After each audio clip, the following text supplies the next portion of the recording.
पवन सिंह आपके लिए अच्छा करता है, ऐसे करेगा समाज कभी तुम्हारी भैया बहुत गलत हो रहा है। हाँ, खेसारी लाल यादव का ये वीडियो सोशल मीडिया पर बहुत तेजी से वायरल हो रहा है। इसमें देख सकते हैं कि पवन सिंह के कुछ फैंस ने खेसारी लाल यादव को घेर लिया है। खैर उसके बाद क्या होता है वीडियो में बात करते हैं, देखते हैं क्या है पूरा मैटर। तो उससे पहले चैनल को सब्सक्राइब कर लो ताकि ऐसे न्यूज अपडेट आप तक पहुंचती रहे। तो देखो खेसारी लाल यादव का परसों शायद प्रोग्राम था मुंबई में और वहाँ बहुत सारे लोग पहुंचे थे। इसी बीच मैटर ये हुआ था कि खेसारी लाल यादव स्टेज से सारी लाइट्स ऑफ करा देते हैं और अपने फैन से बोलते हैं कि लाइट्स ऑन करो, और उसके बाद से ही माहौल गर्म हो जाता है। खेसारी लाल यादव प्रोग्राम करके जब निकल रहे थे इसी दौरान कुछ फैंस ने खेसारी लाल यादव को घेर लिया और कहने लगे आपसे अच्छा तो पवन सिंह है, पवन सिंह ऐसा नहीं करते हैं।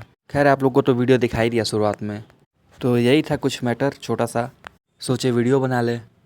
तो खैर अपनी राय कमेंट बॉक्स में ज़रूर दें और मिलते हैं किसी नए अपडेट के साथ में।